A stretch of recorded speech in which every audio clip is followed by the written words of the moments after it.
اعوذ باللہ من الشیطان الرجیم بسم اللہ الرحمن الرحیم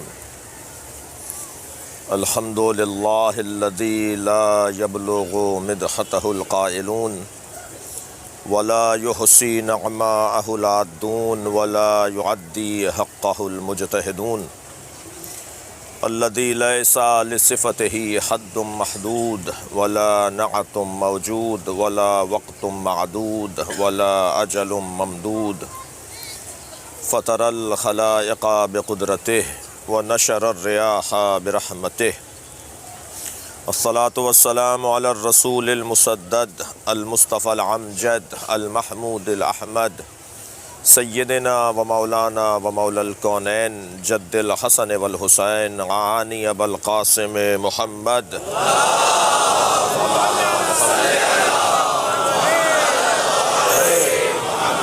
وآلہ الطیبین الطاہرین المعصومین ولعنت اللہ علی اعدائہم اجمعین اما بعد قال الحکیم فی قرآن الکریم بسم اللہ الرحمن الرحیم وَيَقُولُ الَّذِينَ كَفَرُوا لَسْتَ مُرْسَلًا قُلْ كَفَى بِاللَّهِ شَهِيدًا بَيْنِي وَبَيْنَكُمْ وَمَنْ عِنْدَهُ عِلْمُ الْكِتَابِ صلوات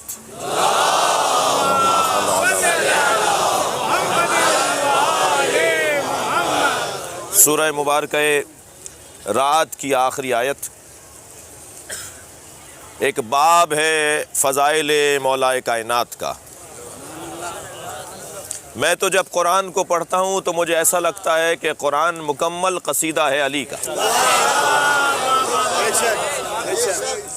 خالق جب اپنی مخلوق کی بات کرتا ہے اور خالق جب اپنے مخلوق کے فضائل کو اور مناقب کو بیان کرتا ہے تو سب سے عظیم مخلوق کہ جس کا حق ہے کہ اللہ اس کی تعریف کرے اسے محمد یا علی کہا جاتا ہے۔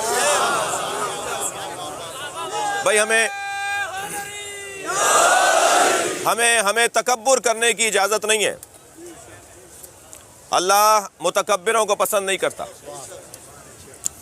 ان الذین یستکبرون عن عبادتی، جو میری عبادت سے تکبر کرتے ہیں۔ اچھا یہ بھی اللہ نے بتا دیا جو عبادت نہیں کرتے وہی تکبر کرتے ہیں۔ ان الذین یستکبرون عن عبادتی، جو میری عبادت میرے سجدے سے تکبر کرتے ہیں، سیدخلون جہنم داخرین، منہ کے بل اوندھ ہے، منہ انہیں جہنم میں ڈالوں گا۔ الکبر ردائی، تکبر میرے کپڑے ہیں اللہ کہہ رہا ہے، اور جس نے تکبر کیا اس نے گویا میرے کپڑوں میں ہاتھ ڈالا۔ اتنی نفرت ہے اللہ کو تکبر کرنے والوں سے۔ بھائی ہم تکبر مٹانے کے لیے ہی تو مجلس میں بیٹھے ہیں۔ ہمارے اوپر ہمارے بڑوں کا احسان ہے، یہ تو بہت ہی کرم اور رحم کے ساتھ مجلس ہو رہی ہے جی۔ یہ تو رحمت کی بارش کے ساتھ ہو رہی ہے، گولیوں کی بارش میں بھی مجلس کی ہے۔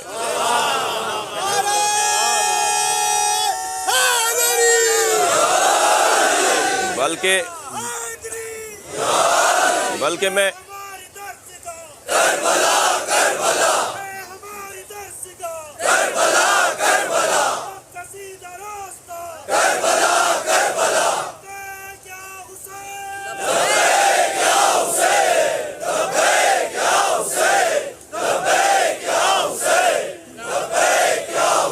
بلند تر صلوات۔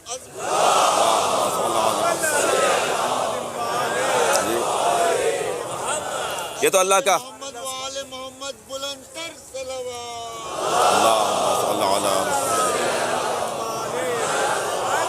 بلکہ آج حاضر رہنے والے آج حاضر نہ ہونے والوں کو پیغام دیں کہ کل اس سے زیادہ بارش میں مجمع اس سے 4 برابر ہوگا۔ یہ تو اللہ کا کرم ہے نا ہمارے ساتھ، اور یہ آپ کا یہ مرکزی اشرا آپ کے اس عمل کا ایک دور تک پیغام ہے۔ اور سب سے پہلا پیغام تو مولا حسین کو سلام ہے، اور شہدائے کربلا کو سلام ہے، اور اس انداز میں یقین جانیے کہ ثواب کئی برابر زیادہ ہو جائے جی۔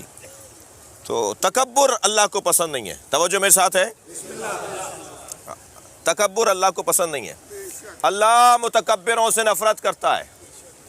اور کیا کریں کہ تکبر مٹائیں، کیا کریں کہ تکبر نہ رہے؟ اس کا ایک ذریعہ یہ ہے کہ جن کے مزاج میں عرش پایا جاتا ہے وہ حسین کے نام پر فرش پر بیٹھتے ہیں۔ جو اپنی ذات کی نفی کرے، جو اپنی ذات کی نفی کرے اسی کو منکسر کہتے ہیں، خاکسار کہتے ہیں، متواضع کہتے ہیں۔ اور ایک بہترین ذریعہ امام حسین کی عزاداری ہے جو ہمارے تکبر کو مٹانے کا ذریعہ ہے۔ اللہ کو توجہ چاہوں گا، میں ایک نتیجہ دینا چاہ رہا ہوں، یہ تمہید تھی میری۔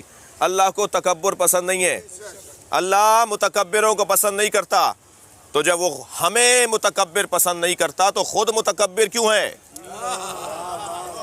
ہمیں تو قاعدہ یہ دیا کہ وہ چیز پسند کرو جو دوسرے کے لیے بھی پسند کرو، جو اپنے لیے پسند کرو وہ دوسرے کے لیے بھی پسند کرو۔ تو یا اللہ تو متکبر ہے، ہمیں کیوں اجازت نہیں دیتا کہ ہم متکبر بنیں؟ تو میں تو ایک ہی نتیجے پر پہنچا ہوں اور ایک ہی جواب میرے دماغ میں ہے، اور وہ یہ کہ اللہ کا حق ہے کہ وہ ہی متکبر رہے، اور اللہ کا حق یوں ہے کہ اس نے محمد اور علی کو بنایا ہے۔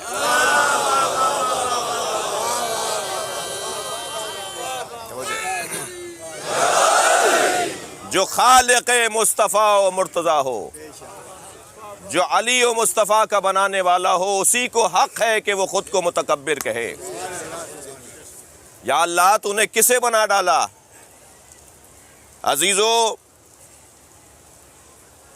بندے کی تعریف اگر خالق کے ذریعے سے ہو رہی ہو تو یہ تو حق ہے، یہ تو معیار بندگی ہے، یہ تو معراج بندگی ہے۔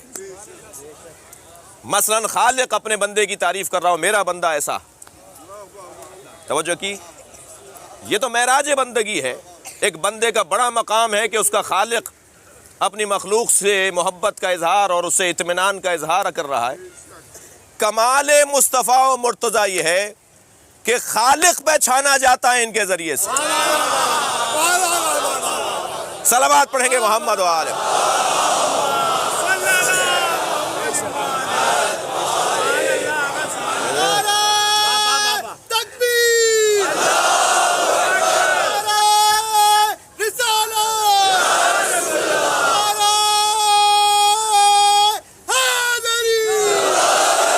خالق اپنے مخلوق کے ذریعے اگر پہچانا جائے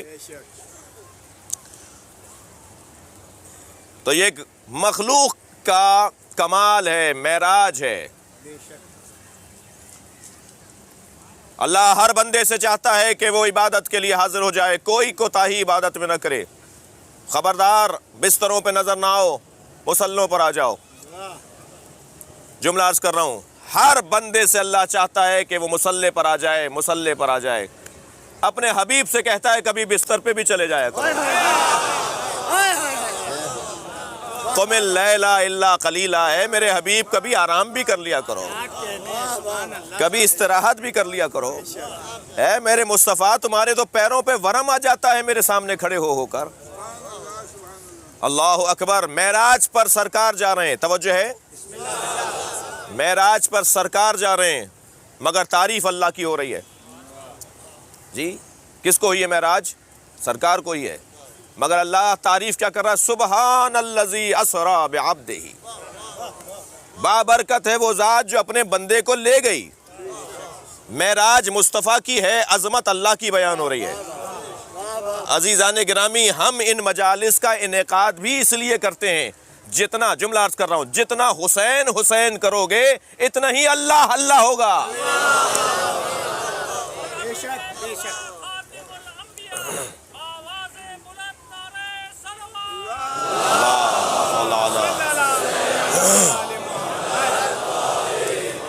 جتنا امام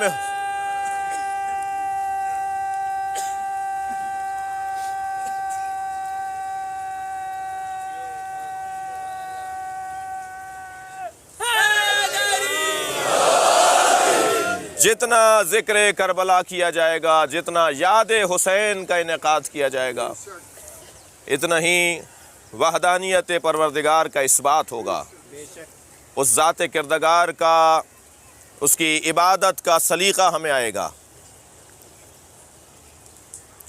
ذکر عربی زبان کا لفظ ہے، اردو میں ہم اسے یاد کہتے ہیں. ذکر خدا، ذکر اہل بیت، ذکر حسین. ذکر یعنی یاد. ذکر عربی کا لفظ ہے، یاد دلاؤ. قرآن مجید میں یہ لفظ آیا ہے، یہ فعل امر. ذکر یاد دلاؤ.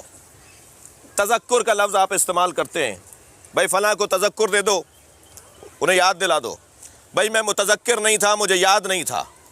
ذکر یعنی کسی چیز کو یاد کرنا، اور یاد اس وقت تک یاد نہیں ہو سکتی جب تک کہ یادگار نہ ہو. اگر یاد اس وقت تک یاد نہیں ہو سکتی جب تک کہ یادگار نہ ہو. اگر مینار پاکستان کو گرا دو گے تو قرارداد پاکستان بھلا دی جائے گی. اگر قائد اعظم کا مزار کچھ تکفیری مزاج لوگوں کے مطابق ہٹا دیا جائے تو قائد اعظم بھلا دیے جائیں گے. اگر تہران میں میدان آزادی کو ہٹا دیا جائے تو انقلاب کی یاد ختم ہو جائے گی. اگر آگرہ میں وہ تاج محل ہٹا دیا جائے تو محبتوں کے قصے گم ہو جائیں گے. یعنی اگر یادگاروں کو ہٹائیں گے تو یاد ختم ہو جائے گی. اللہ انسان کے مزاج کی شیطنت کو جانتا تھا، لہٰذا اس نے صفا اور مروہ کو گرنے نہیں دیا. اس نے مسلمانوں پر نہ صرف انہیں باقی رکھا، مسلمانوں پر واجب قرار دے دیا، شریعت کا حصہ بنا دیا. پکڑنا ہوگا. توجہ ہے.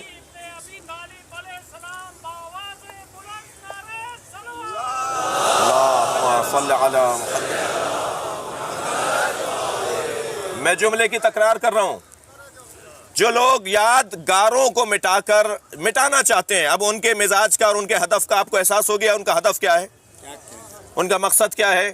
مینار پاکستان اگر مٹا دیا جائے تو کیا ہوگا. کتنا خطرناک خیال ہے، کتنا خطرناک ارادہ ہے جو یادگاروں کو ہٹانے کی بات کرتے ہیں. تو یہ مزاج تو اللہ نے بنایا ہے نا. اس شیطان کو بھی تو اللہ نے نہیں بنایا ہے نا.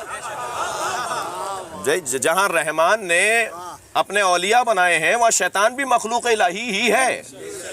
قرآن مجید میں شجرہ طیبہ اور شجرہ خبیثہ کی بات ہے.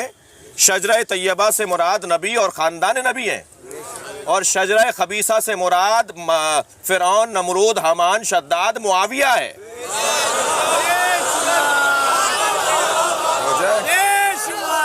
تو یہ شجرہ طیبہ بھی تو اللہ کی مخلوق ہے نا. ایسا تو نہیں ہے کہ شجرہ طیبہ مخلوق کسی اور کی ہے، یہ بھی اللہ کی مخلوق ہے اور وہ بھی اللہ کی مخلوق ہے. وہ اور بات ہے کہ ایک محکم مخلوق ہے، ایک متزلزل مخلوق ہے. تو مخلوق کے مزاج کو تو خالق سے زیادہ کوئی جانتا نہیں ہے. جب مخلوق کے مزاج کو خالق جانتا ہے تو پھر وہ یہ بھی جانتا ہے کہ یہ یادگاروں کو مٹائیں گے تاکہ یادگاروں کے مٹ جانے سے یاد مٹ جائے. تو اللہ نے قصہ تو ابراہیم کا تھا مگر مصطفیٰ کی شریعت میں واجب قرار دے دیا، اور مصطفیٰ کی شریعت میں ان لوگوں پر واجب قرار دے دیا. توجہ چاہوں گا. مصطفیٰ کی شریعت میں ان لوگوں پر واجب قرار دے دیا، توجہ چاہوں گا، جو صاحبان ثروت بھی ہیں اور صاحبان صحت بھی ہیں. بھائی جملہ تکرار کر رہا ہوں، میری آواز جا رہی ہے. عقیب صاحب آئیے جی، توجہ ہے. ان لوگوں پر شریعت میں صفا اور مروہ کی یاد کو واجب قرار دے دیا. ایک صلوات اور ہدیہ کریں. اس کو نہیں چاہیے، مائک نہیں منگواؤ، ان کو وہاں روک دیں.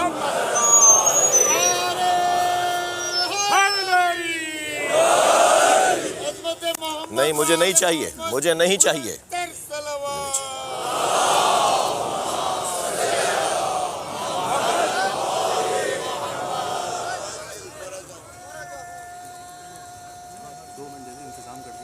بھائی اس میں کرنٹ آ جائے گا؟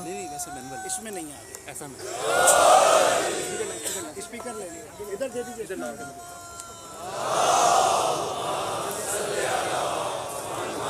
ٹائم بتائیے سر، ٹائم. محمد وآل محمد صلوات.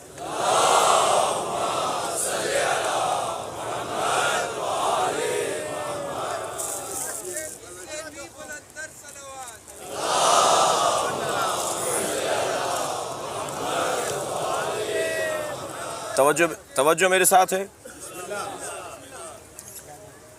اپنی بات کو تکرار کر رہا ہوں، ایک مرتبہ پھر ایک جملہ کہہ رہا ہوں. اللہ مزاجوں سے آشنا ہے، خالق ہے، امزاج ہے، مزاجوں کا خالق ہے نا. وہ اسے بہتر کون جانے گا؟ جن لوگوں نے یہ مائک بنایا ہے وہی بہتر جانتے ہیں چلے گا کیسے. تو یہ جو ادارے برق کی طرف سے جو بجلی کا انتظام تھا وہ کہیں مرکز سے اسے بند کیا گیا ہے تاکہ کوئی خدا نخواستہ حادثہ نہ ہو، اور یہ بالکل ٹھیک کیا انہوں نے، صحیح کیا. مگر ہم تو یہ بتانا چاہ رہے ہیں، اپنے آپ کو یہ سمجھانا چاہ رہے ہیں، اپنی نسلوں کو یہ سبق دینا چاہ رہے ہیں کہ حالات سے متاثر ہونے والا شیعہ نہیں ہوتا.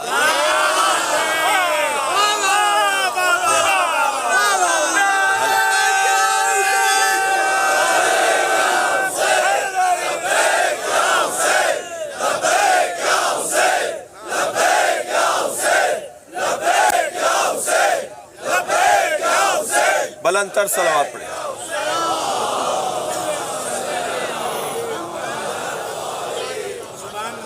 یادگاروں کو مٹانے سے یادیں مٹ جائیں گی.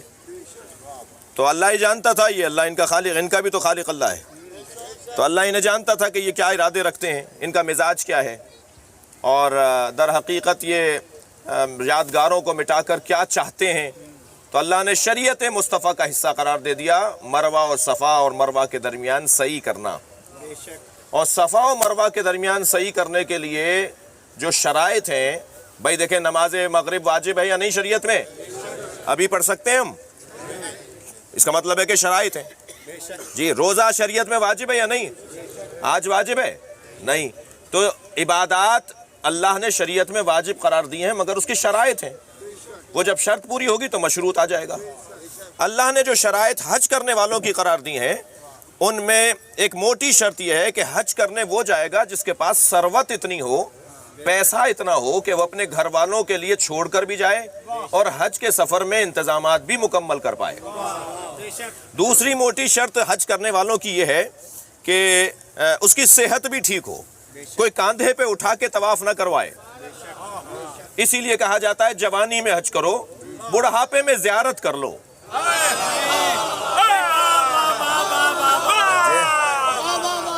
جوانی میں حج کرو اس لیے کہ مناسک بہت زیادہ ہیں، اور اس میں بدن کا استعمال ہے اور توانائیوں کا استعمال ہے.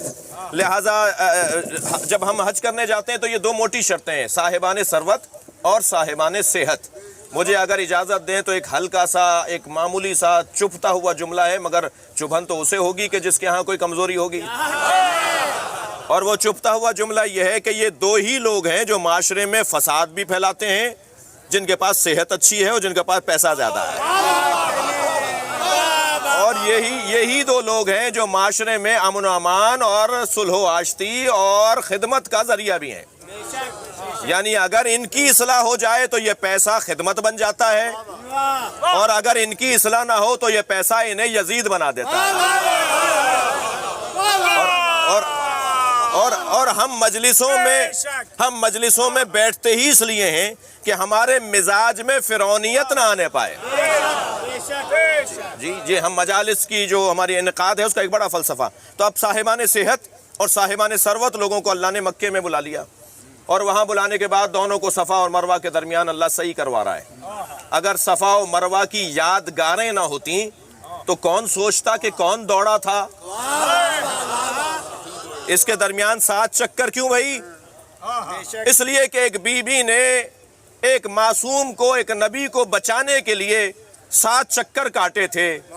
یعنی اگر کسی نبی کی حفاظت میں کوئی خاتون 7 چکر کاٹے تو اللہ ان دونوں پہاڑیوں کو یادگار بنا دیتا ہے. وہ پہاڑیاں یادگار اس لیے ہوئی ہیں تاکہ ہاجرہ یاد رہے، اور ہاجرہ یوں یاد رہے کہ ایک نبی کو بچا رہی تھیں. ہم بھی تو محرم میں یہی کرتے ہیں، کبھی علم اٹھاتے ہیں تاکہ وفادار یاد رہے، کبھی ذوالجناح کی شبی نکالتے ہیں تاکہ یاد رہے جہاں انسان بے وفا ہو جائیں وہاں جانوروں کو وفادار پا کر ہم انہیں یاد کرتے ہیں. یہ بابا نے بلا نعرہ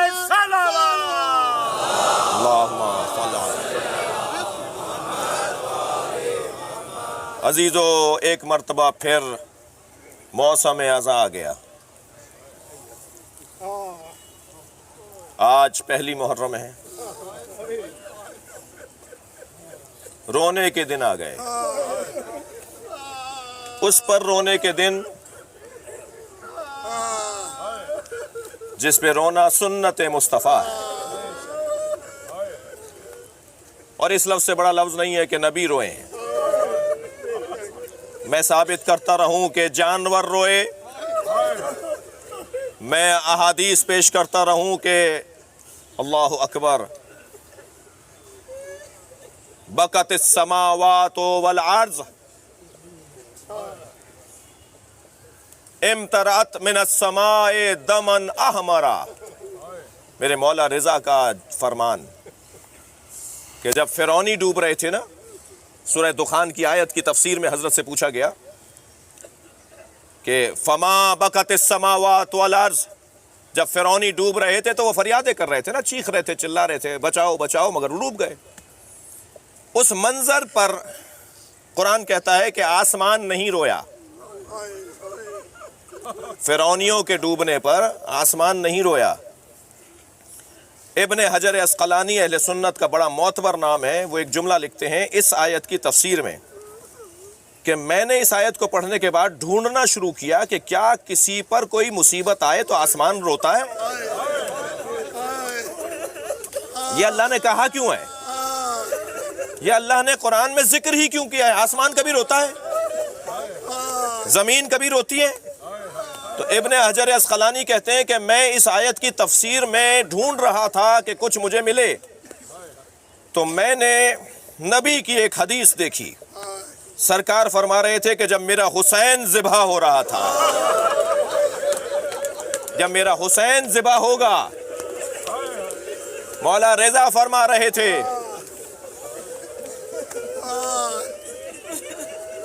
اذا قتل جدی الحسین. اجرکم اللہ. جنہیں رونا آ رہا ہے اپنی آوازوں کو بلند کریں گے. بہت ہی مجلس اپنے روحانیت کی کیفیت میں ہے. مولا رضا فرماتے ہیں کہ جب میرے جد حسین کو قتل کیا جا رہا تھا، امطرت من السماء دما احمرا، آسمان سے پانی نہیں خون برس رہا تھا. اللہ اکبر. اجر و کمال اللہ، اجر و کمال اللہ. آپ کی آوازیں بلند ہیں. عزادارو، کربلا میں قیامت تو 10 جگہ پر آ کر رکی. 10 ایسی مصیبتیں ہیں واقعہ کربلا میں کہ جن پر آسمان گر رہا تھا، زمین پھٹنے کو تھی. جب آسمان گرنے لگتا تھا، زمین پھٹنے کی طرف جاتی تھی، تو جس پر مصیبت آئی تھی اس کا وارث سجدہ کر کے قیامت روک دیتا تھا. جب کبھی ایسا ہوا، اگر علی اکبر کے سینے میں برچھی لگی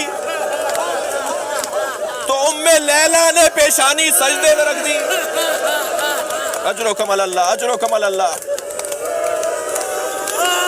اگر قاسم کا لاشا پامال ہوا تو ام فروہ نے پیشانی سجدے میں رکھ دی. سنیں گے عزادارو، سارے مصائب کا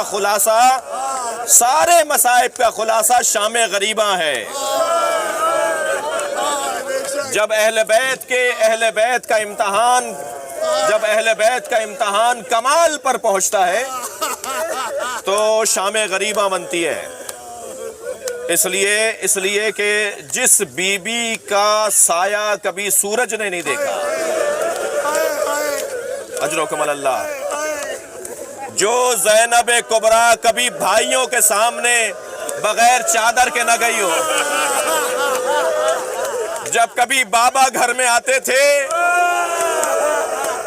تو اماں سے کہتی تھی اماں میرے سر پہ چادر رکھ دو، بابا کو بغیر چادر کے میں اچھی نہیں لگتی. اجر و کمال اللہ، اجر و کمال اللہ. علامہ نقن صاحب نے بڑا عجیب منظر لکھا ہے کہ جب حسین کربلا میں شہید ہو رہے تھے اور قاتل حلقہ تنگ کر رہے تھے امام حسین کے گرد. کوئی خنجر لیے ہوئے تھا, کوئی تبر لیے ہوئے تھا. جیسے جیسے قریب آتے گئے, پیچھے کھڑے ہوئے مجمع ہزاروں کا لشکر تھا سپاہیوں کا. ایک سپاہی نے آواز دے کر کہا, اتنا رک جاؤ کہ حسین کی روح پرواز کر جائے. جب حسین کی روح پرواز کر جائے تب حسین کا گلا کاٹ لینا. تو ایک خنجر بردار قاتل نے مڑ کر اسے دیکھا اور کہا, کیسے طے کریں حسین زندہ ہے؟ اس لیے کہ اس وقت امام کے بدن میں تحرک نہیں تھا. اجر و کمال اللہ, اجر و کمال اللہ, تھکیں گے نہیں. جو بیٹھے ہیں, جو کھڑے ہیں, اپنی اپنی جگہ سے پرسہ دیں گے. امام کے بدن میں تحرک نہیں تھا. کہنے لگا, کیسے طے کریں کہ حسین زندہ ہیں؟ تو ایک اور سپاہی نے آواز دے کر کہا, ایک جملہ کہوں گا, اگر حسین زندہ ہوئے تو اٹھ کے بیٹھیں گے. میں اس ظالم سے, اس لعین سے کہوں گا, تو کیا کہنا چاہتا ہے جو اتنی تکلیف ہو جائے گی حسین کو کہ حسین اپنی تکلیف کو بھلا کر اٹھ کے بیٹھ جائیں گے. لوگوں نے مڑ کر اسے دیکھا, کہنے لگے, کہو کیا کہتے ہو؟ تو ایک سپاہی نے آواز دی, حسین زمین کربلا پر ہیں اور سپاہیوں نے زینب پر حملہ کر دیا. بس یہ جملہ سننا تھا, میرے مولا نے کوہنیوں پر زور دیا. حسین نے کوہنیوں پر زور دے کر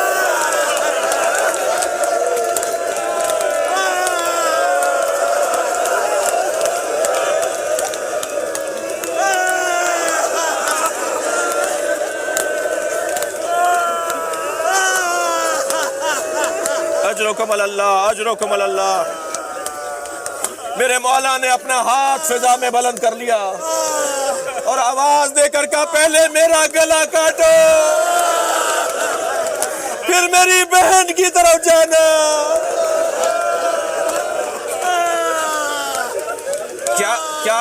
کیا فرق ہے حسین میں اور امام سجاد میں؟ دونوں حجت خدا ہیں, دونوں معصوم ہیں, دونوں امام ہیں. کیا گزری ہوگی امام سجاد پر جب پہلی مرتبہ پھوپھی کو بغیر چادر کے دیکھا.